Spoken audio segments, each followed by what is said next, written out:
You're listening to Spangled Banter with James and Peyton, the social and political commentary podcast where we rant, you decide. And so, my fellow Americans, ask not what your country can do for you, ask what you can do for your country. Mr. Gorbachev, tear down this wall. There is nothing wrong with America that cannot be cured by what is right with America. We're going to win so much, you may even get tired of winning. Welcome back, political junkies, to the show that never sleeps, Spangled Banter, where any resemblance to actual news is purely coincidental. I'm James, your host on the right side of the force, joined as always by your co-host Peyton, Lord of the Left. Ahoy hoy. It's our 10th episode of Political Insanity, and today... 10? 10. Damn it. 10 glorious episodes. How did we get here? We just kept talking. So it's our 10th episode of Political Insanity. Double digits. And today we'll be celebrating by taking a hard look at the American church, who's lost its way, law enforcement officers who shoot themselves in the foot through their balls, figuratively, as far as we know, and a whole host of other exciting, nonsensical bullshittery. It was an odd week. It was rather uneventful, but a lot of it was because, the majority of, what we were dealing with was very much in regards to Hurricane Harvey. That's right. And just everything that's been going on there. But even so, there's been some pockets of, just weirdness. So grab your swimsuit and get ready to dive into the deep end, folks. Oh, too soon. I know, that's harsh. But first, a word from our sponsor. Oh, wait, we don't have a sponsor. Well, looks like we have to bullshit for the next couple of minutes. We don't have a We don't sponsor. have a sponsor. Oh, We're not that cool yet. So, Peyton, how you been? Well, except from the massive heat wave we got, I've been okay. God. I don't even know where it came from, but out of nowhere, it's been like 110, 115 in the Inland Empire area. It's been insane. I don't get it. Luckily, though, is that the place that we are renting a house from, my wife and I, the landlord is actually trying to get the house qualified for solar panels. So he said, keep the AC cranking all day long, and whatever you guys were originally paying in utilities, I will cover the difference with the electricity bill. Wow. Because he's trying to get solar panels. So we literally have had our AC going 24/7 blast for the last 3 months. I'd have it cranked down to 65 degrees. Dude, it's all been day. so nice. It has been so refreshing. And then we got ceiling fans going. So we've been managed to stay cool, but man, this heat came out of nowhere. Absolutely nowhere. It got bad. I don't know about you, dude, but I'm ready for winter. I want to dress in layers again. I'm ready for some cold. There's only so cool I can get around here. But yeah, other than the heat, nothing really terribly crazy, No? yeah. Right. How about you? Man, pretty much the same thing. Trying not to die of heat exhaustion while trying not to die from lack of money. Actually, that is something we're probably going to be doing fairly soon, now that we've reached episode 10, and it seems like we've sort of found a consistency with recording these episodes and wanting to move forward with the podcast in all of its glory.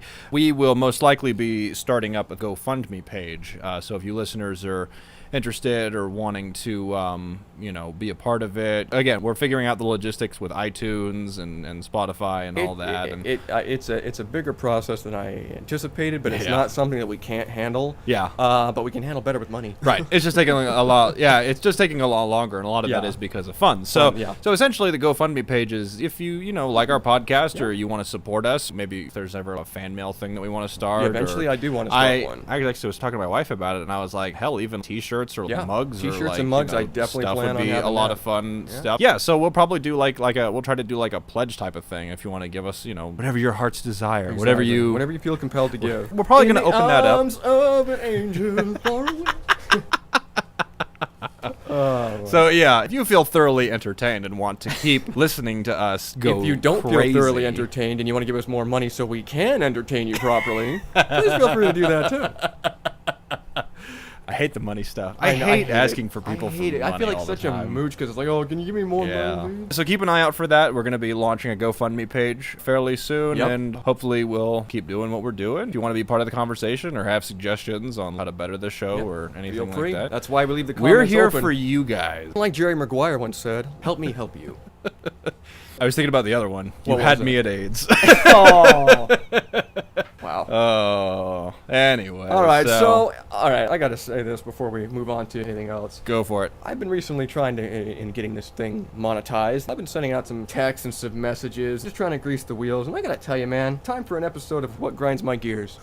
You know what really grinds my gears, Peyton? All right, I'm all about it. What grinds my gears and what drives me crazy is when I send somebody a message, whether it's Twitter, Facebook, Messenger, whatever, and I don't hear from them for 5 days. I mean, Wait, have you been talking to Garrett too? damn. I'm kidding, like that. Garrett. I love Just you, kidding, brother. Garrett. I love you, brother. For those of you who don't know, Garrett has been my best friend for about 10 years now. He was my best man at my wedding. He's essentially a brother to me, but this man is notorious. I legitimately, no, this is true. Like, I'm stealing your spotlight here for Go a ahead. second, but I'll be really quick. Fun little anecdote. This legitimately happened. I was hanging out. This is when I was living in Anaheim and I was working for Disney. I had texted him one day because I had the evening off from work. I think Garrett was nearby or in the area, and I texted him, and I'm just like, hey, man, I got the night off. Do you want to, like, hang out, catch a movie or something, or, you know, whatever? Legitimately, 3 days later, I finally got a text back from him, and he said, yeah, sure, what time?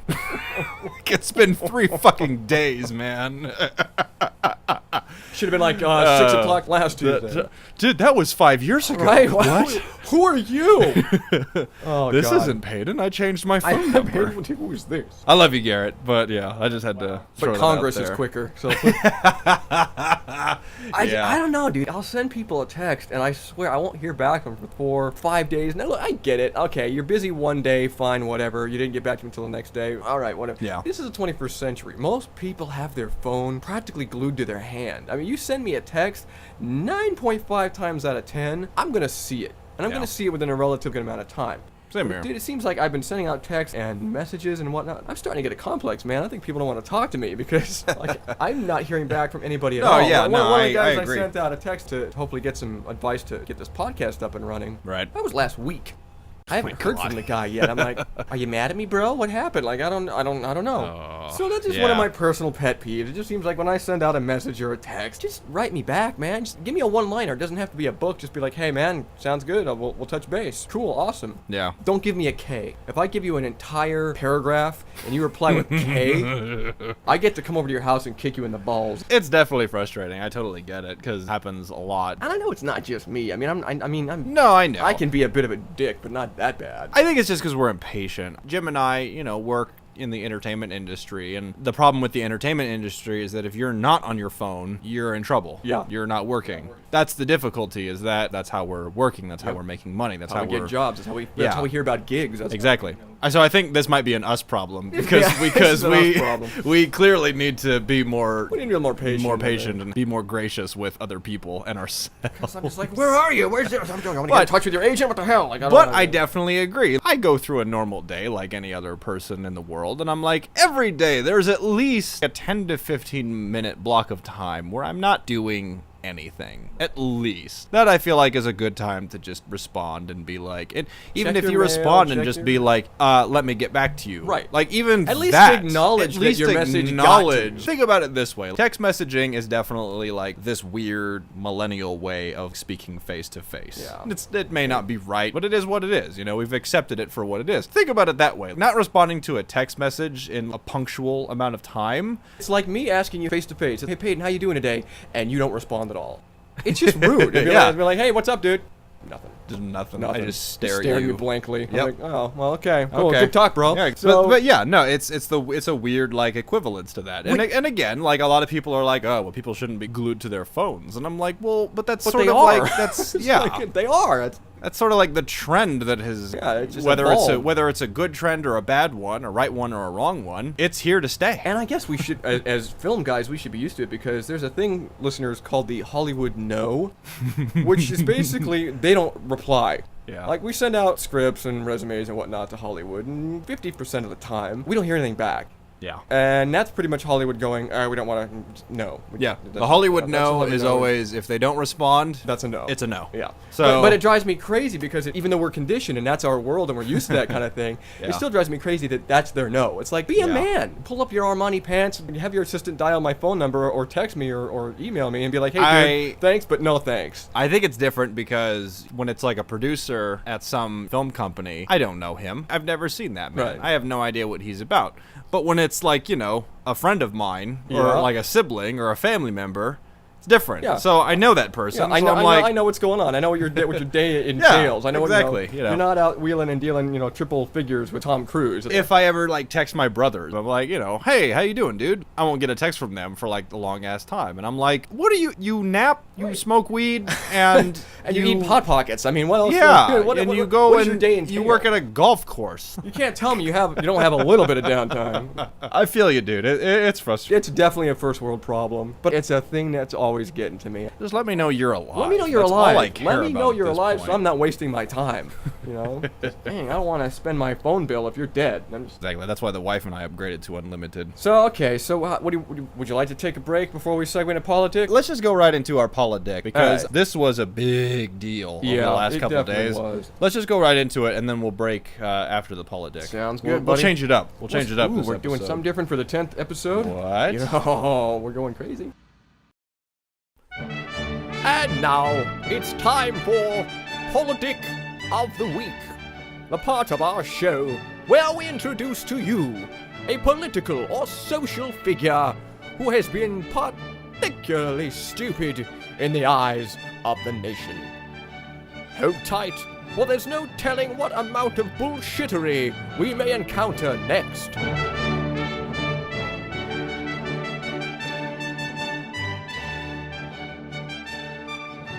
Pleased to be holding on while I finish drinking my soda with my pinky out. Ooh, you so fancy? So fancy. Harold makes it that fancy. Are you drinking your cherry Pepsi? Is it 0 calories? Oh no, it's full blown like original. Like, Good, because no one likes a pussy.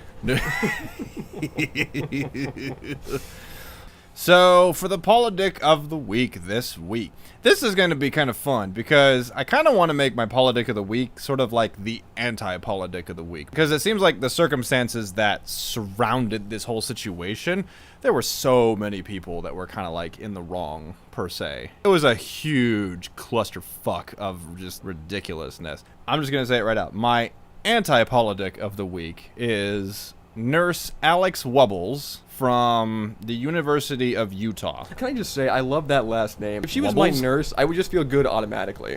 Hey, I'm Nurse Wubbles. Oh, I'm cured! I'm kidding. Here. Well, and that's the fun thing too. Like, if you just look at her, you're just like, yeah, she's Yeah, nice. she's- Yeah, I she's a can very see her sweet as a lady. nurse, Yeah. yeah. So she's the anti-politic of the week, and essentially the official politic of the week is from the Salt Lake City Police Department, Detective Officer Jeff Payne. You are my politic of the week, sir. That's literally his last name? Jeff Payne. Jeff Payne. I know, right? Wow, are we living in a cartoon? Right? You hear a name like Wubbles, and you're like, ugh, and then you're like, Jeff Payne, Ugh. bastard. Like, Dick. so the whole thing just screams coincidence. Like, so for those of you that don't know, there was an incident that happened in Salt Lake City, Utah, in which a detective / officer of the law came into a hospital demanding blood units from I don't even remember like what it was. Like I'm just Well, like I think he won the like most a I sift sample through. or a blood sample from somebody who may have been at the scene of a crime. Again, it's really sketchy because we don't have. It's such a weird thing. From a lot of what I've researched, a lot of the specifics haven't been really specified. So we're piecing together what we've heard. essentially. This police officer was demanding blood from a patient in a local hospital in Salt Lake City, Utah. What had happened was that this nurse was like, I don't think you're allowed to do that because of 3 reasons. The first is that the patient was not under any sort of criminal investigation. B, the police force did not have a written warrant signed by a judge to take blood from this patient. And C, the patient was unconscious and could Couldn't not give a consent. written consent for the police to take their blood. So, following hospital protocol, this nurse then said, let me call my supervisors and let me see what they have to say about it. Right. She called 10 different supervisors. That's thorough. Right? That's why I love Me, I would just call that's one and why- be like, "Ah, well, you said no. That's sorry." kind of why I want this nurse always. I Right? mean, if you're going to be that thorough, Dude, I like, want you handling my yes, medical problems. Exactly. Yes, so she contacted 10 hospital supervisors, and each one of them said the same thing. He's not allowed to touch the patient. Not allowed to take their blood. No ifs, ands, or buts about it. So the last supervisor that she spoke to, she actually put him on speakerphone. And that's sort of where there's tons of viral videos now of this whole situation, because they got the police officer's body cam, and then like 2 or 3 witnesses were also recording it on their smartphones. So there's a ton of different angles on this whole thing. What had happened is that during the conversation when the supervisor was speaking to the officer, you could tell he was starting to get a little ornery about the whole situation. The supervisor was like, what do you expect? She's doing her job, and, you know, this is hospital policy. She's doing what she was told to do. Exactly. And so the officer just got all, like, pissy and was like, you know, well, she's the one telling me no. And the supervisor was like, well, I'm telling you no. Exactly.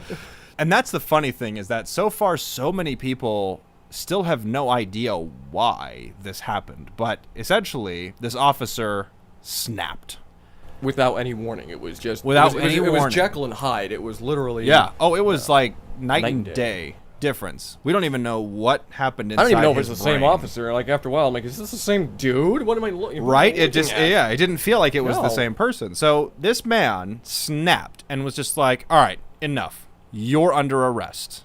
To the nurse. Then grabs her and drags her a good 30 feet, at least, outside of the hospital, outside of the emergency room entrance, leans her up against a concrete pole, and then handcuffs her.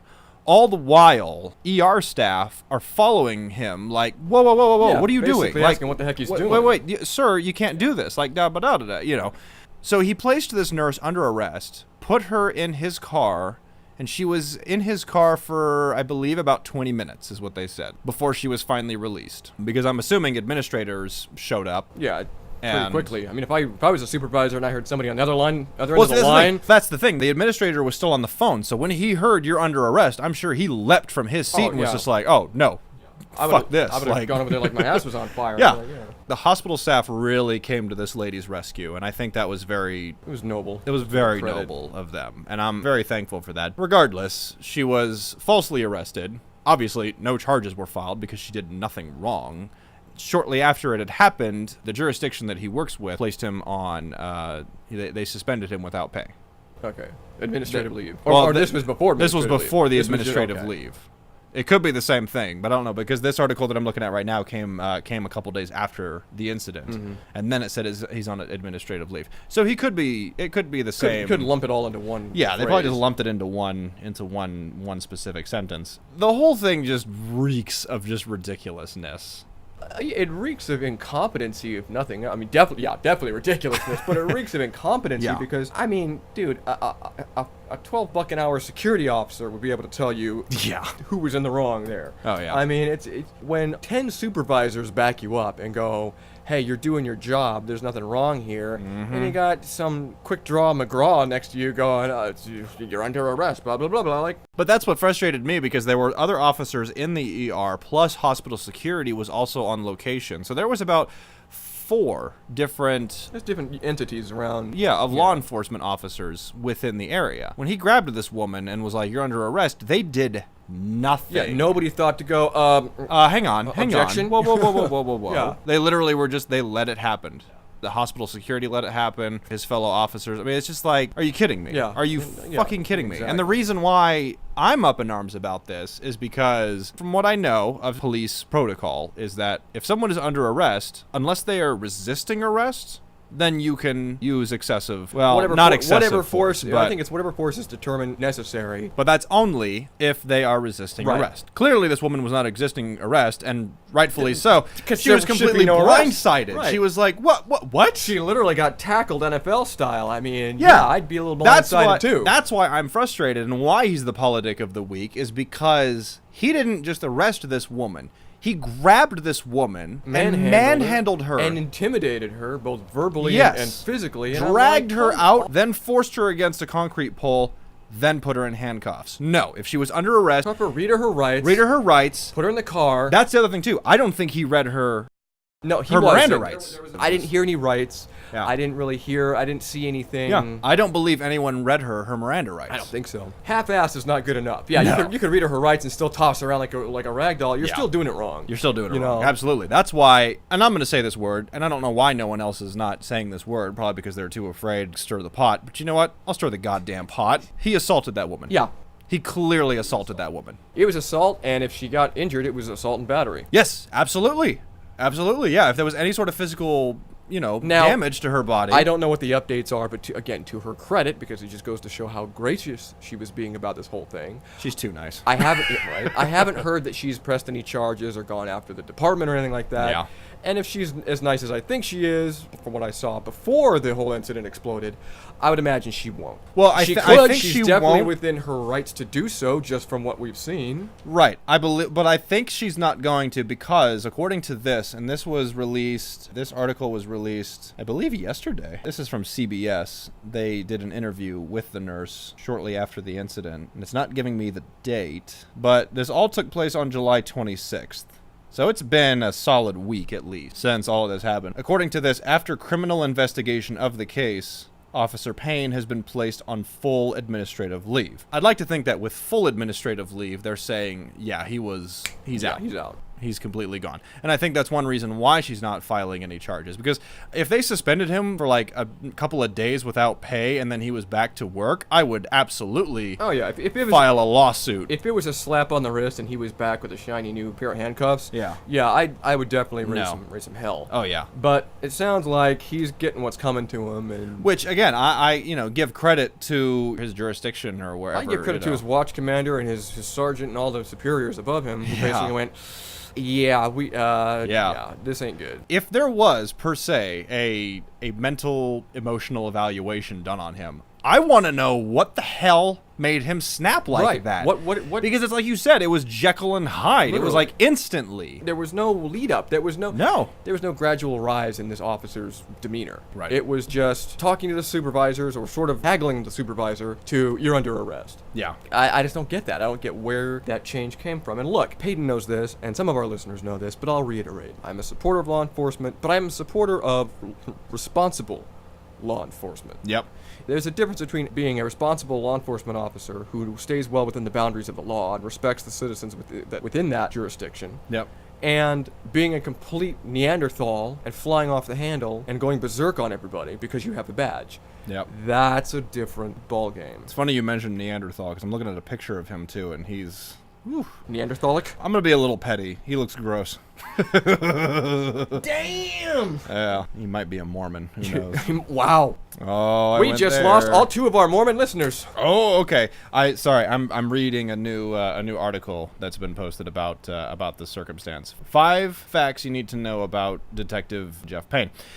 Payne is for sure accused of assaulting Wubbles during the arrest. As well he should be. As well he should be, so that's good to know. The police department said it's opened an internal investigation and has placed Payne on paid leave. Again, I don't know when this article was posted. Use of force arrests have skyrocketed in Salt Lake City, data shows. Huh, interesting. Those Mormons are getting out of line. Did you forget your Bible? Why in Salt Lake City of all places? I do, Use of force right? arrests. That's like in quotes too, like use of force arrests. So it's obviously something that's on a memo someplace in some office that, That's wild. Like And you would never Salt- imagine yeah, Salt Lake City of all places. All places. The most docile city in the entire union Yeah. gets use of force arrest. How bizarre. Unbelievable. I'm not finding anything regarding whether or not he is for sure fired or he's just on some sort of administrative leave. I think the problem is he's getting paid leave, which is wrong. Well, I think that's just standard practice for any law enforcement during an investigation. You go on a paid leave of sorts, unless it's a blatant issue like, oh, you shot somebody in the line of duty and it's obvious because we got you on 20 different cameras, then it might be a little bit different. But I think that's just standard procedure for law enforcement I investigations. guess. It's just frustrating that, I mean, he clearly assaulted this woman and now he gets like a 3-day vacation Yeah. with money. I doubt that's going to last that Stupid. long. I'm pretty sure his pain is going to be our gain. Oh, I was holding on to that so long. I'm like, oh, damn it. The minute you said his name, I'm like, oh, I got a joke. There you go. Honestly, he's for sure my politic of the week. I will say this, Jeff Payne, if you're listening, I doubt you are, but if by chance you ever listen to this, if you want to make things right, what you need to do, you need to get some sort of therapy. Even if it was just an off day, you know, whatever. But if you really look deep into yourself, check your mind, self-examination. check your soul. Yeah, do like an extreme self-examination. Go of to like yourself. a week-long anger management course. Do something. There's plenty of ways he can make this right. If he realizes that there is a problem and that he needs help of some sort, he should turn in his badge and then seek the help that he needs. If by chance this was just a random fluke, just a of bad some day, kind, like he then- hit every light red. Exactly. Then what you need to do is you need to, granted, I don't know if there's a restraining order against him from Wubbles, but if you can, in a very polite and tactful way, just reach out to her, offer her any amount of condolences, apologies, whatever you can do. Whether she accepts it or not, it's the right thing to do. Regardless, you're still my politic of the week, Officer Payne. Congratulations. Some of the stuff that I'm reading and that I'm hearing is that potentially he could be facing termination, which I know is going to get a lot of people up in arms because they're going to be like, well, why didn't the officer that killed Philando Castile get terminated? You know, just all the police brutality videos that we've been seeing. To be honest, these are good questions to ask. Like, why did this not happen then, but it's happening now? But at the same time, I think because those instances happened, as shitty as they were, and the fact that human lives were lost, and that's awful, we are starting to see that I think a lot of police forces are now going, we really need to get our act together. Yeah, like we did discuss in that one episode, they are making moves. And I think Ben was talking. Ben pointed that out, yeah. They are making significant moves Yeah. to change how officers are instructed and how they handle themselves in the field and whatnot. But Yeah. so there's definitely an effort. But I think if anything good comes of this whole thing is that police departments around the nation are starting to kind of step up and go, okay, we need to look at our own backyard Yeah. and see what needs to be changed. Yeah. I kind of would like to, just because of how many people were up in arms about this one, and it's sad to say, but probably admittedly because the nurse is white.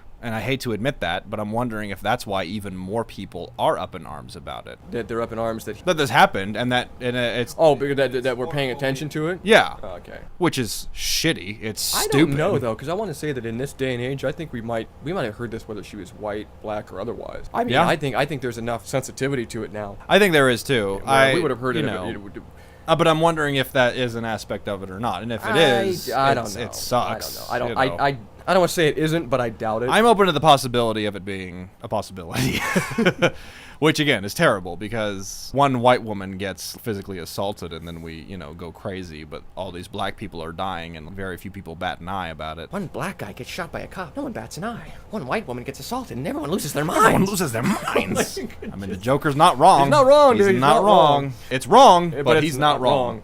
So that's why, All right. again, he's our politic of the He's week. my politic of the week. So we're going to take a quick breather, listeners, and when we come back, we're going to talk about a little bit of an issue that's been affecting the country for a while. And boy, howdy, the floodgates are going to open. Hey, I see what you did there. You'll see why. Hey, stick around. Stick around and you'll see why.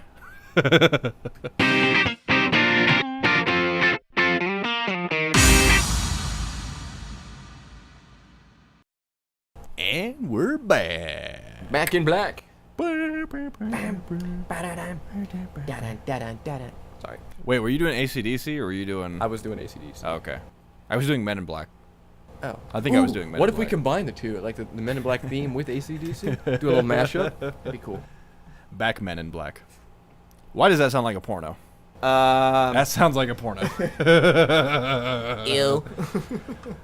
well, what do we got on our plate for our headliner today? We, Hayden? sir, are talking a little bit about Hurricane Harvey, but we're going to get a little more specific with Hurricane Harvey. Because I think Hurricane Harvey sort of illuminated a serious issue within what is considered a pastime of sorts in this nation. Right up there with baseball and stamp collecting. That is correct, sir. What I speak of is the American church. Because good old Joel Osteen has Joel. put his foot in his mouth, and yet his teeth are still as white as snow. Well, I think he probably has him touched up every time he walks off the stage. He's got some guy with his can of spray cans. I don't know. Look at I that, honestly, I don't know any other human being that has teeth as white as him. You can probably Like, see it from space. Like if he stood next to the Luxor, Yeah. you could probably see his teeth first and be like, "Oh, there's a pyramid next to him." Yeah, this is just ridiculous. Okay, so Hurricane Harvey. This thing went into full force about a week and a half ago per se. It's been pretty gnarly. I mean, Houston, Texas is pretty. It's they said it has, I think, over $160 billion in damage. God. The waters are just now receding and they're still finding dead. I think the death toll was at last count 21, 22. That was about 2-3 days ago. It's pretty gnarly so far. Thankfully, there's been a lot of help on a lot of fronts. Yeah, people as far as- came out in force to help. One thing that happened, which is pretty interesting, is that apparently, kind of weird too if you think about it, but I guess like Google and Amazon and a bunch of other people, they were essentially having a competition amongst themselves to see who could donate the most money to relief funds for Hurricane Harvey. Well, if you're going to have a competition, make it a good one, right? Right? So it feels kind of weird that they're competing with a natural disaster like this, but at the same time, it's like, well, they are putting millions of dollars If towards it, it. Like, no. well, the If CEO, it was just to see who took the best selfie, then yeah, Yeah. I'd be a little. well, the CEO of Dell Computers, Dell Technologies, he pledged, I believe, he himself, not the company, he himself personally, pledged $36 million. Wow. Yep, Good job. to Hurricane Harvey relief funds. Well done, sir. That's Well done. amazing. That is amazing. And that is so crazy that big CEO from Dell, like the people from Google, like the people from Amazon, so many different companies, even the president. Now, he said that he was going to donate, what, roughly $1 million, $2 million? Which president? Trump. Oh yeah, I think 2 million or whatever it was. I think it was like $1 million to $2 million. Didn't Obama say he was going to donate to, or did he? So Obama said a lot of things he didn't do, but we don't want to get off course. Here's the thing, is that so many companies, so many political factions, there's been so many things that people have come together in a way to really kind of help ease the situation of Hurricane Harvey. And you know what I like about it is in all the tumultuous chaos that this country's been going through in the past several months, this kind of gave us a breather. It kind of let us take a breather and come together as Americans and unite against something, Right. You know, or unite for something. Right. And it was really refreshing to see that, to see everybody come together, except of course Antifa, because they're not gonna help out. Where's all? I mean, seriously, where are you guys? I thought you guys were all about helping people and blah, blah, blah. Yeah, it Guess is not. what it is. Regardless, so many people came out to help the situation. Unfortunately, we cannot say the same for famed televangelist Joel Osteen of Lakewood Church. Well, what the heck? I mean, seriously. For those of you that don't know who Joel Osteen is, he is an American televangelist. He preaches what we commonly in the States refer to as the prosperity gospel, which, if you've grown up in any sort of Christian church community of any kind, the prosperity gospel is shit. It's a load of crap. It's a cult, essentially. It's the most unbiblical philosophy I've ever heard. Yeah, it's absolutely Basically, hogwash. it's about the whole idea behind it is the idea that God wants you to be rich and He wants you to be living wealthy and living well. And if you just pray enough for it, and if you ask for it, and you believe in it, it's gonna happen. Yep. Well, nowhere in my Bible that I have on my shelf behind me because I read fairly regularly, nowhere in my Bible Yeah. do I see anywhere where Christ preaches about, hey, if you pray hard enough, that Maserati is yours. That's kind of the antithesis of Christianity. Yeah. So, yeah, absolutely. So that's what Joel and his, Well, that's and his the ilk thing, have been like doing. Joel Osteen, he's not the only one. I mean, you No. go back to like the 80s and you've got people like Jimmy Swaggart, like James Baker. They were in the exact same league. Nowadays, you got people like Reverend Robert Tilton. You know, you've Yep. got people like Kenneth Copeland. Yeah. You've got people like Pat Robertson. You know, these people, they do the same thing. Did Jerry Falwell wasn't? I don't remember. I think he was kind of. He was in the middle ground. He wasn't like He was bizarre. I think he was more of just a unique personality on television. I don't- As far as I can tell, the one major reverends and pastors in the country, and maybe he dabbles into it a little bit, but it's never really been like a big staple as far as I can see, is Franklin Graham. Which is very bizarre Yeah, to me. he doesn't because, touch it. Again, I don't necessarily care for Franklin Graham, but that's not something that he's known for. Well, it's not something that either Graham, any of the Grahams are Like known Billy for. Graham But and yeah, stuff, they're not yeah. known for that because first off, they didn't come from it. Yeah. And secondly, that I will say this about the Grahams because personally I like them, but Right. the Grahams tend to be focused, a lot more biblically sound than guys like Osteen or Robertson or who. You think Al Sharpton's a prosperity gospel? Probably. You think so? I think so. Yeah, I I just don't. wouldn't I think we just don't hear it because he's not usually behind his pulpit. He's usually He's behind behind the race CNN. card. yeah. He's usually at NBC. Yeah. or whatever, He's behind the commentary desk.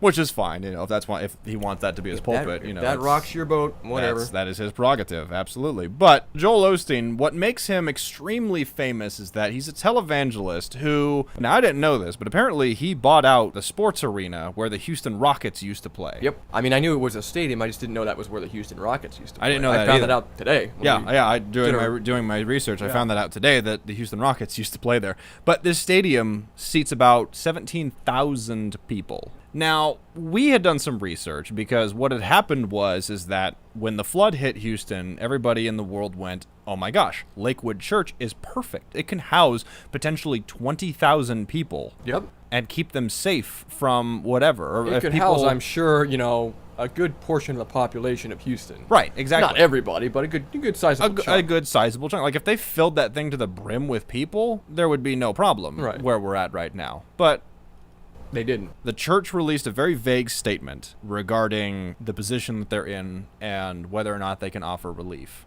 to the citizens of Houston during the flood. All they had said was the church is inaccessible. Here's a list of other churches you can go to. Shortly after that, Osteen, like many numbnuts in this country, went to Twitter and decided to... Can I just say really quick, again, stop posting on Twitter. Stop it. Yep. All right? You don't get an award for having the cleverest post, okay? No. Just stop posting on Twitter. Everybody loses on that site. Absolutely. But he's posting things like prayers for Houston. God will see us out of this. One of the things he posted is our hearts break as we see the damage and destruction in our city. Please join us in helping Houston recover. Visit lakewoodchurch.com relief. So there's, so he gave some links. And he gave some platitudes. That's the problem. It's the same old song and dance. I mean, I've grown up in the church, and it's the same old thing. Both of us know how it goes. And whenever a disaster hits, our hearts and our prayers and our minds and blah, blah, blah, blah. Which, don't get me wrong, I'm not discounting prayers. Because prayers, trust me, I've experienced it firsthand. I know what they can do. Prayers do work wonders. But when you have a 17,000 seat stadium... That's the difference, is that, yes, prayers are helpful, but when you have the resources, and the means to help, exactly, use them. That's why God blessed you with them. That's why he blessed you with the resources, Joel. Exactly. When he gave you a 17,000 seat stadium. That's a great point. If he believes in his own prosperity gospel, in that he blessed him with resources to help people, and then he refused to use these resources to help people, he's in the wrong. Yeah, it's a definitely hypocritical stance. Now look, in the back of my mind, I'm going, okay, is this an actual problem that Joel committed, or is this just society going up against Christians in general? So I did my research, and I wanted to see, okay, was there anything preventing Joel from You went to housing people? Snopes, didn't you? I went to Snopes. Yep.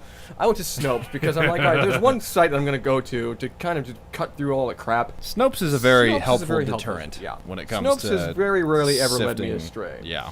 And I checked up Snopes, and the headline on Snopes reads, was Joel Osteen's Houston megachurch affected by Hurricane Harvey? Meaning, was the flooding to a point where they couldn't house anybody? Yep. Was it damaged to a point that they couldn't house anybody after it had subsided, etc.? The claim of being, of course, Joel Osteen's Lakewood Church in Houston is, quote, inaccessible because of flooding caused by the hurricane. Okay. The rating given by Snopes was a mixture. It was neither true nor false. And here's why. Snopes did a very good job of giving evidence and visual examples of what exactly we're looking at in Lakewood Church. Yes, Lakewood Church surrounding parking structures were filled with water because, as any structural engineer will tell you, parking structures, especially ones that are underground, they're going to fill up with water when it rains. I mean, just an average rainfall, you'll see water entering the parking structure. But these parking structures aren't right next to the church.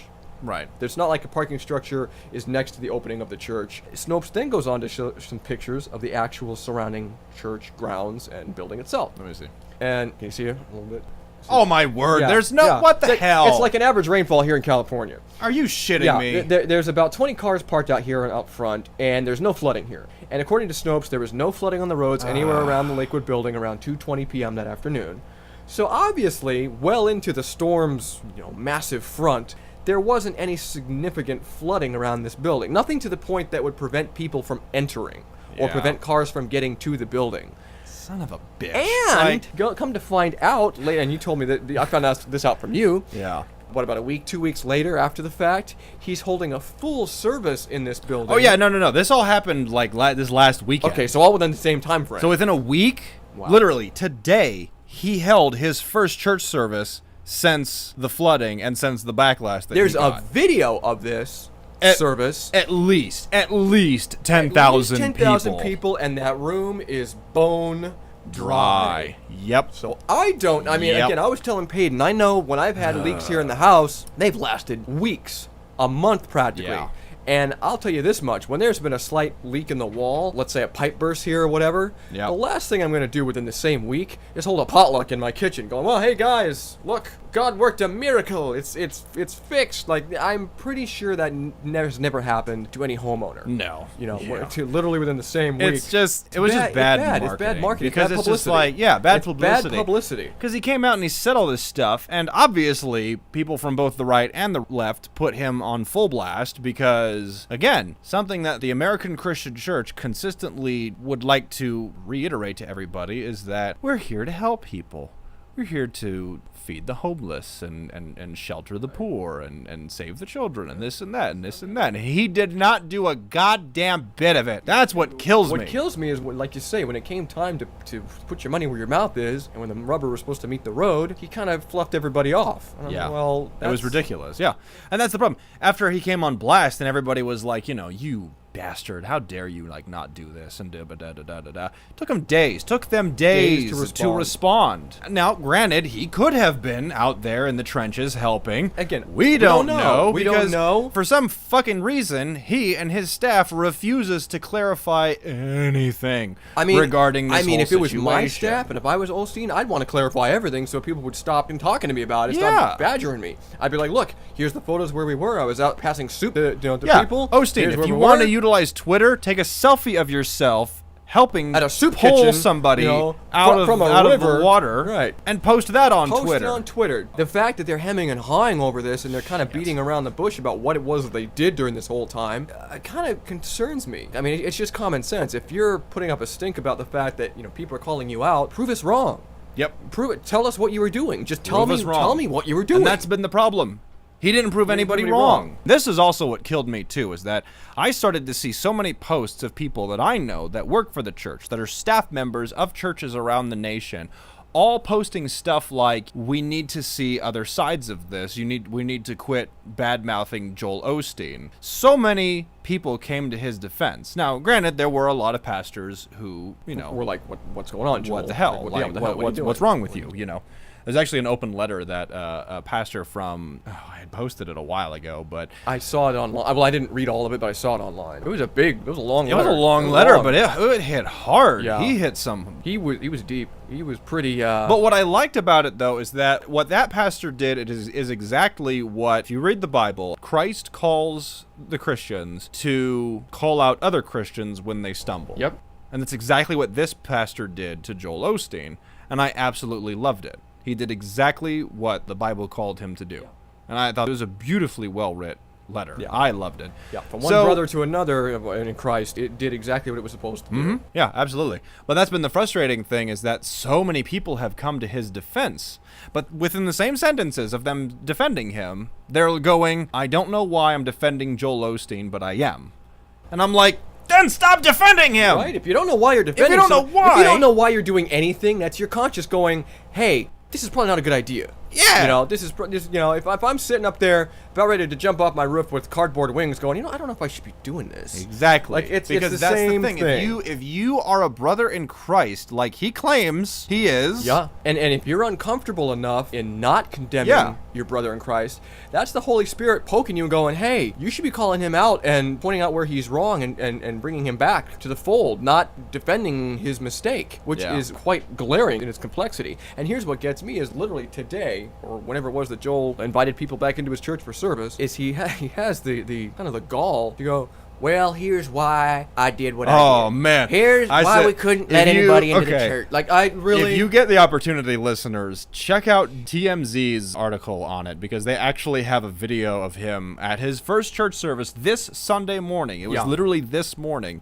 Sunday, September 3rd, that he held his first service since the flooding. And oh my word, this man backpedaled. He did backpedaled everything he and could to glossed defend over the and fact that he was doublespeak. like, Let's put it this way: if Joel Osteen doesn't run for office someplace, he's missing his calling. right?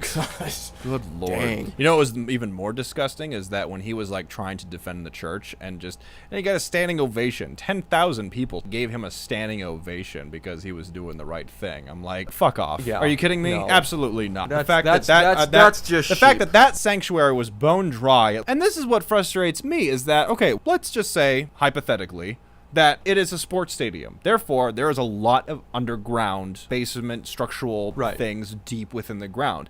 Obviously, that stuff is probably going to get damaged or damaged. flooded Yeah, it's to gonna be some flooded for degree sure. or another. There is no way in hell that the water went all the way up to the roof No. of the stadium. I can guarantee you that right now. And There's again, pictures, evidence I that didn't it see never any pictures anywhere went of that any, high. of any water damage on the roof. No. Of any structural damage that would prevent people from being inside the building. Look, again, part of me wants to be the devil's advocate and go, well, we don't know. Maybe he had, the investigation had to happen and he didn't want anybody in there because it's a liability, blah, blah, blah. But all of the evidence points to the contrary. Everything points to Yeah. the fact that this was a fully capable auditorium of holding the people that it needed to hold. And when the time came for this to happen, the doors remained locked. And I want to know why. That's the problem. We don't know why. He keeps saying, "Oh, well, because of this." Because this happened and we were on investigations. You're just and making blah, an blah, blah. excuse. Yeah, you're not- utilizing a natural disaster for an excuse Well, not only why that- you can't do what you were called to do. Not only that, he's parroting everything that we've already heard from the media and from everybody else. Well, this Yeah. is, you couldn't do this, and there was a flooding and investigations and blah, blah, blah. And then what's funny is he tried to use the parking structure thing as well. We had flooding in the parking structure. Yeah, you and also there had was issue, floodgates in your and parking structure that floodgates kept water kept from doing more yeah. damage. Not only that, again, the parking structure, according to Snopes anyway, is not in the immediate vicinity of the stadium. Yeah. Not only that, but let's think about this logically. If your entire city is like being damaged by flood, who the fuck is going to drive there? Not only no, that, not they're only going that- to shuttle people there either by boat Or by by plane, something. or walk it, whatever. Not only It's that, like, who in God's name puts people in an underground parking structure when there's a... You know where I know Right? where we can put them, that underground yeah, parking structure. put them in there. Yeah, no one's going to No. be driving to your church, Joe. No. And if they are, Well, there's a blessing. Figure it for them, out. Right? If they are, Figure it get out. them inside. Before, get them inside. Yeah, yeah. Tell them, you know what? a good if you steward. truly believed in your prosperity gospel, you would tell them, leave your car. If you're safe in my church, God will bless you for that. But he didn't. And this he brings doesn't up- even follow his own rhetoric. Exactly. And this brings up the most important issue that it kind of was glaring to me during this whole week. Is this, and I don't think it is because I've already had some experience like this Sunday Yeah. to prove the opposite, but I'm often wondering to myself, is this a condition of the church? Is this a symptom of a bigger problem with the American church where we talk a big game, but when it comes time to actually walk the walk, Yeah. we're too afraid to. No, and we don't. I and we make agree. excuses and we do this and we that. And is it because we've kind of softened the church as a country? You know, I would say so. nowadays it kind of seems like you go to church, you sing praise songs for about 20 minutes, have a sermon about how we should be just better Christians overall, and then hey, everybody at the end break out for breakfast and donuts on the patio. Well, I mean, if you look at, where's the condemnation? Where's the call to arms as believers? I mean, if you study any sort of like, religious history and the Christian church history, there's always been a trend of, a lot of it you could blame on the Bible or just the idea of dogma and theology and all that stuff. But I mean, the basic core of it is that, we as humans are selfish and we're going to use anything that we can to get what we want. So why not use some amount of divinity to get what we want? I'm going to make a lot of enemies when I say this, but the Catholic Church has been doing it for centuries. Centuries. Here's the thing, though. I don't think you are going to make enemies because they know it. Mm-hmm. This Pope that we have right now, I love this man. This man is amazing. I'll be honest, I want to take a quick sidebar. I don't know what to make of this Pope because I love him and I hate him at the exact same time. I do, because he'll say something. Why do you hate him? Because he'll say something and I'm like, right on. And then he'll say something else. I'm like, that's not biblical. But then he'll come over here and he'll say something else. And I'm like, okay, no, but that kind of covers what you just said. And that makes sense. But then it's a verbal ping pong with this guy. But I think because he's such a unconventional Pope, I think that's why I like that's him. why. I mean, the fact that he's taking selfies with teenagers outside the Vatican walls is crazy. amazing. Because how many millennia before, when we've had popes, has it been? He comes out in the concourse out there on the balcony. Yeah. And oh, Veritatis Patrum Dominus, and he's just out there blessing the crowd. Yeah. And everybody's all being all reverent and everything. And he disappears back into his giant colossal enclave, and we never see him again. That's definitely a he's big, like a groundhog, right? A little bit. He's like Puxatawny Phil. He comes out. He can Comes see his out. He can see his shadow. 6 more Five weeks of- more millennia of Catholicism. Get back in there, Pope. Of course, if it's a good day, he's like 6 more weeks of blessing. You will get the blessing? Oh, you will get the You'll blessing. get a blessing. Everyone gets a blessing. Everybody get a It's blessing. like- I definitely agree. I think that, the Catholic Church, you go Crusades, and then you go the Spanish Inquisition, and then...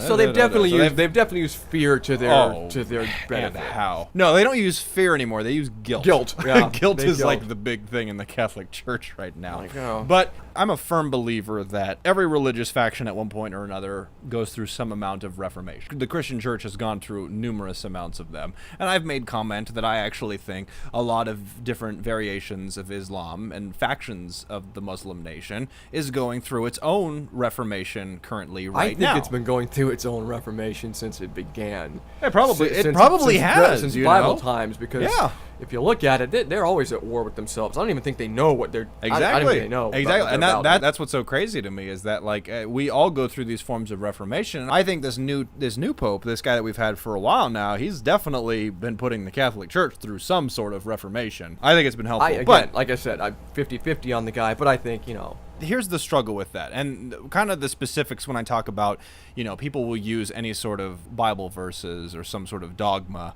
to get what they want. Think about it. Like 200 years ago, we were using the Bible. I mean the nation. We were using the Bible to justify slavery. Yeah. We were using it to justify lynching and not only segregation. that, 200, 300, 400 years ago, well within that time frame, we weren't even reading the Bible for ourselves. No. It was the priests who were dictating the Bible, and we just had to go, oh, must be Oh, right, because yeah. I can't read, so I can't read. I hope he's Thank God for the printing press. Right. I tell you what, man. best invention ever. Oh my word, seriously. I think that's the problem, is that of course you can use the Bible, for like the prosperity gospel that people preach, or like things like this. But in a more darker realm, the Christian church has used the Bible to They've used it for justify personal very gains. dark and seedy things in the past. I think that could be one reason why the church has, for a lack of a better term, turned into just one giant pussy fest, is because they don't want to revert back to the times in the 1700s when The fire and plantation brimstone. owners, the fire and brimstone. I hate that message so much. Turn or burn. I hate it. But that's the problem, is that we don't want to revert back to what things used to be like. My problem with the church is they're not taking a serious, ballsy stance with Scripture. And by that I mean they're not making your average Sunday goer really think about themselves via Scripture. When I go to church, I want my pastor to move me. Whether I move positively or whether I'm convicted in spirit, I want something to shift inside me while I'm sitting there. Yeah. That's what church is supposed to do, and I feel that that's what Yeah. it's not doing or hasn't been doing by and large. And I'm wondering, is it because we sort of dumbed everything down, and like you say, we don't want to revert back to anything, or we don't want to be something else because we're so comfortable, No, you hit the nail on the head right there. Comfortable. The church wants things to be comfortable. And I think that's the problem with the American church right now in our day and age, is that it's not so much prosperity gospel or this or that or these different, things.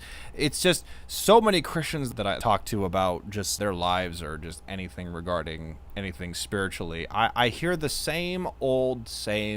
They just want to be comfortable. And granted, I think everyone wants to be comfortable, but I don't think it's the church's job That- to make you comfortable. No. It's the church's job to preach the gospel, which, let's face it, isn't always comfortable. Right, You but know? see, that's the thing. I would argue that we're not supposed to be, because when anywhere in the Gospels does Jesus say, be comfortable?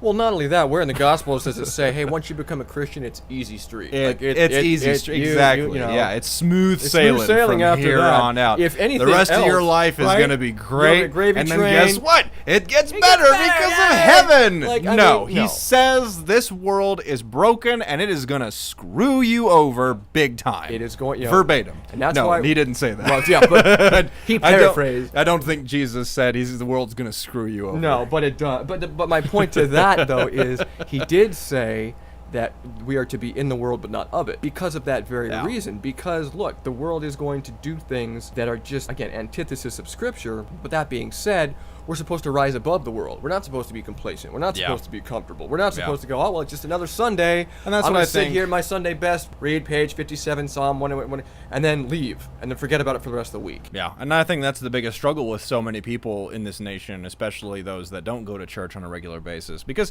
think about it, the majority of the millennial movement, and I say movement, I think that's an apt description of the millennial movement, of the millennial generation. It's probably the only movement they're doing. But so many millennials, a higher percentage of millennials refuse to go to church than those that do.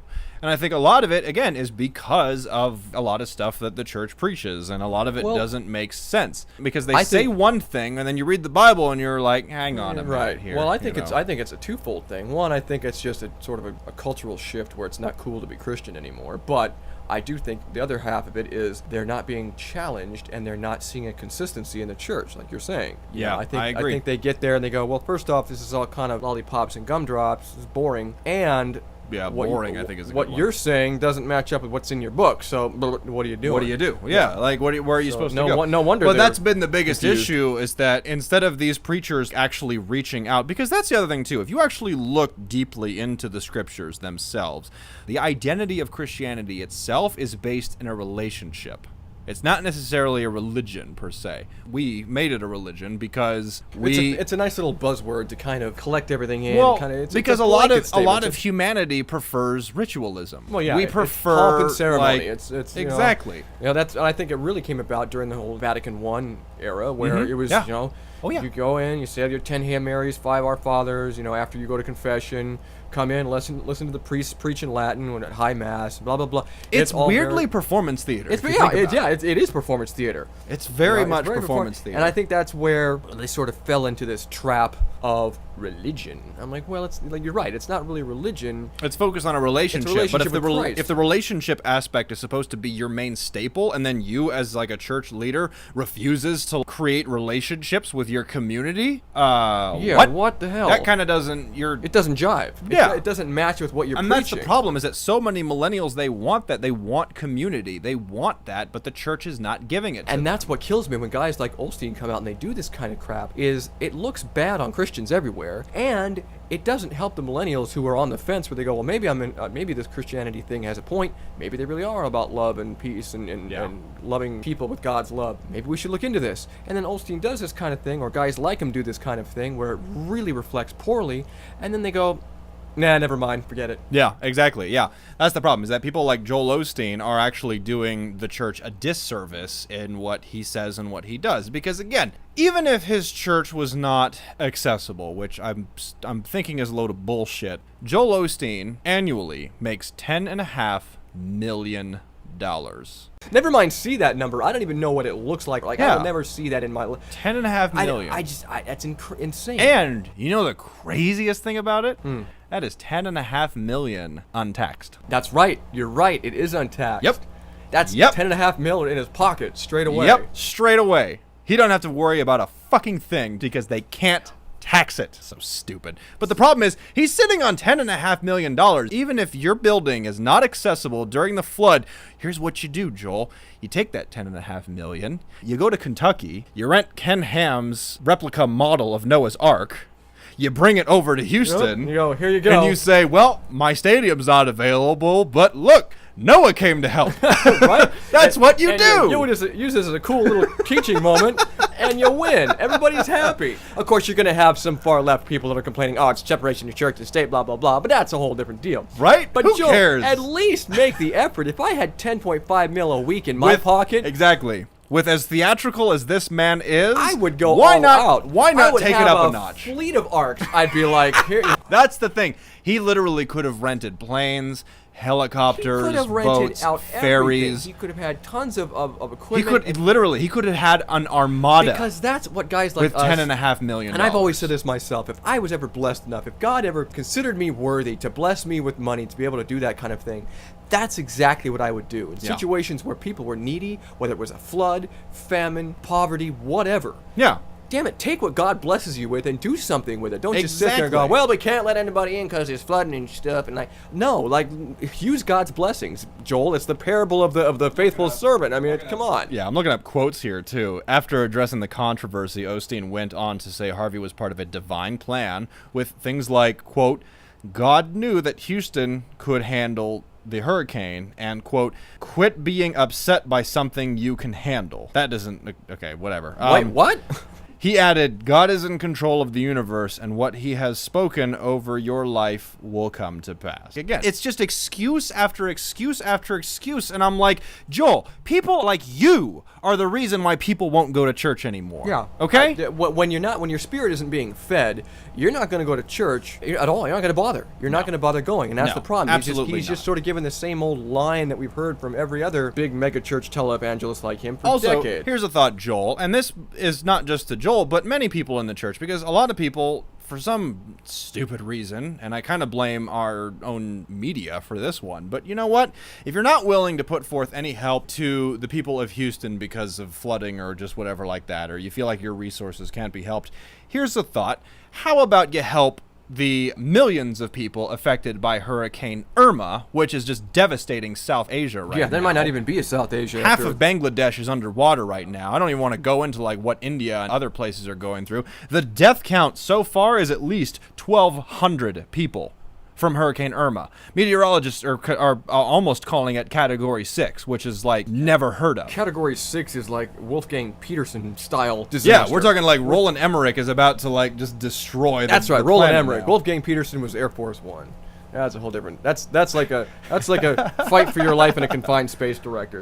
But that's what's crazy. Nobody in the church, nobody in the media, nobody is talking about this hurricane either. Now, granted, it's a two-front situation. We've got one at home and we've got one abroad. But I mean, what was the death count so far in Houston? Last count about 2-3 days ago was about 21, 22 people. 22 people, as opposed to the 1,200 people. Now that's not to discount the death that happened here in Houston. Obviously not. But- and I will apologize if I did in any way, like say, oh well, fuck those 22 people. Like No, that's not what I was doing doubt at all. that anybody- But I will say this: I haven't heard anybody make any mention, at least in the church, of Hurricane Irma. Yeah, no one has said a thing about. Maybe they Hurricane have. Irma. Again, I don't know because I'm sitting here in I another haven't- recording I haven't station. seen I don't know, anything. but I haven't seen anything online. I haven't heard any of our pastors talk about it, or I haven't heard of anybody else secondhand speak about it.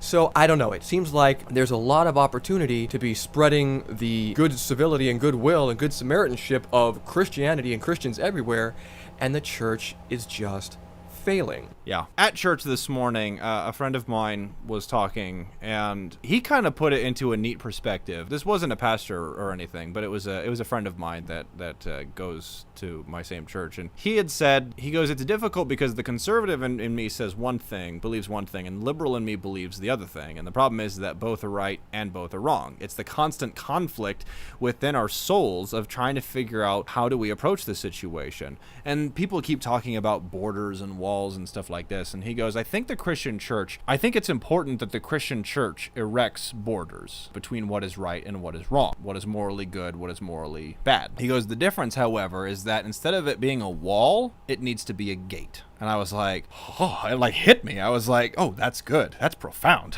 Like, it needs to be a gate because it needs to be saying this is where we stand, but things are accessible. Like we can weave in and out between the border and the barriers and try to figure I out think- where the truth lies. I think what that to me, what that speaks to me is, yes, as Christians, we need to have borders and definite boundaries of things we will do and won't do and what accept and where we won't go. But we need to be willing to let those in that seek our help and that seek our assistance and that seek shelter and sanctuary and whatever we're to welcome them with open arms and show them God's love. We're not to keep them out permanently. No. Because that's what a wall does. It keeps people out from ever coming in. Yep. But if you build a gate, it's a twofold operation. Yep. Absolutely. And I think that's what that means. But unfortunately, Joel Osteen, he built a wall. you built a wall. You built a You built giant giant wall, and you not only did you build a wall, but then you made an excuse for building it after we called you out on it. Honestly, the thing that just disgusts me the most is that the fact that literally a week after this happened, nothing ever happened. He held a Sunday service, like nothing had ever happened. I'm like, where was this availability? Where? I don't know. Just ridiculous. I mean, it's we're gonna get into circular logic. We really are, but it's just. But I agree. I think the church is in a definite need of some sort of reformation, an even bigger one than we've been going through. Because I would say that even the Christian church is in a form of reformation at this time, and as much as they have a lot of people that follow them, I am very thankful that people like Pat Robertson, like Joel Osteen, like Kenneth Copeland, I'm very thankful that these guys are on their way out. People are realizing that, wow, what a bunch of dicks. Well, I think that the cracks in a lot of their facade is starting to show. It really is. And people are kind of taking note, going, Yeah. But again, this is why we need to be wary of anybody preaching scripture, whether they're Osteen, whether they're Robertson, whether they're Pat, whoever. We need to be wary, test them against scripture, and see if they hold up. And if they do, then they're fine.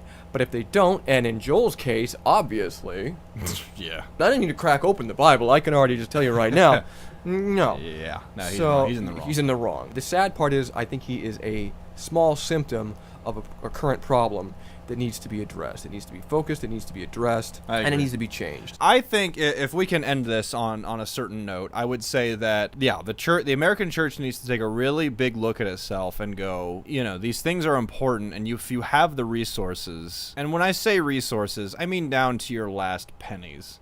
Think about it. If you know the story of the widow's mite, you know that woman was down to her last her last 2 shekels, basically. Yep. She was. That's all that she had, and she gave all of it. Gave all of it. She gave it all because that's what Christians are called to do. And that's the frustrating thing, is that so many Christians, like, they want to feel this comfortability. And you know what? There are times, I will even fully admit, I'm like, God, I wish I could just just sit at home and relax and just not worry. Like, there are times I'm but tired. I don't want to go to church. I want to do this. I don't do that. Yeah. But you know what?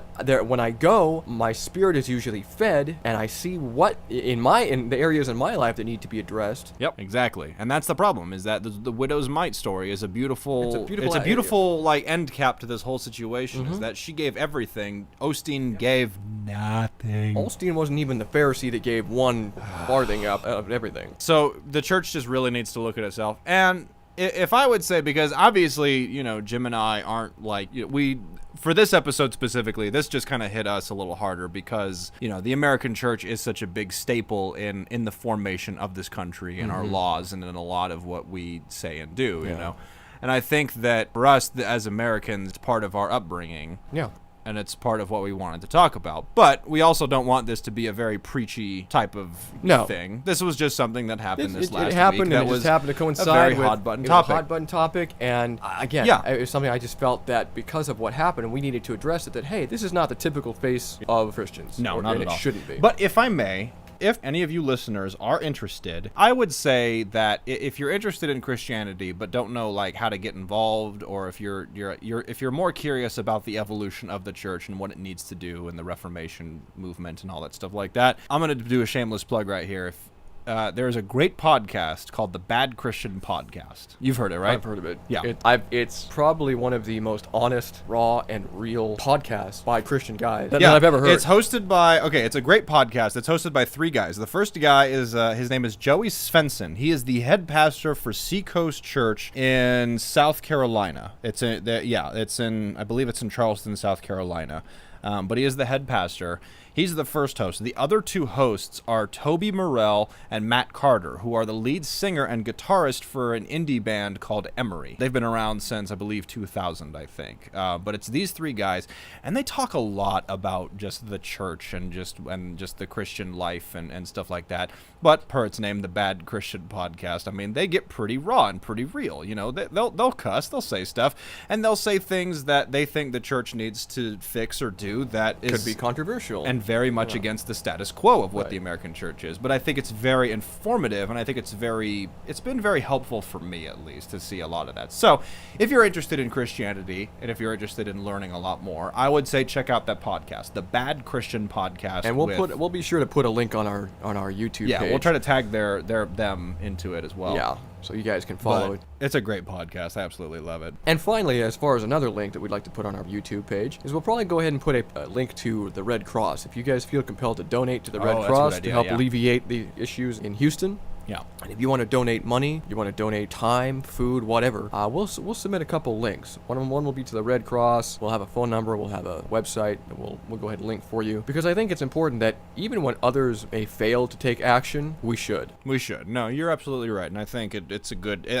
idea that Star Spangled Banter start taking more action. I like that we bring to light a lot of different things, but I think if we're going to be as politically charged as we are, I think We got to take good action idea to get. And I was more. thinking about that last week. I'm like, we're gonna be as on fire as we are about what Yeah. we talk about. We need to put our money where our mouth is. Yeah. We need to actually take some action. So in a weird roundabout way, Joel Osteen, thank you for your inaction, which has caused us to react. Yes, the and way that we're going to. and better ourselves because of it, I think. So, Joel, in an odd little way, you succeeded at helping us. You succeeded in lighting a fire under us because you're an asshole. Because you did shit.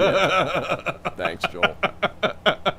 So with that, folks, again, we want to thank you guys for joining us here on Star Spangled Banter. It's been a hoot and a holler. It's been a hoot and a holler, as it always is. We hope you'll join us next week for more shenanigans and absolute craziness. And as always, stay cool out there. Leave the crazy to us. Rock on, dudes. Later, guys.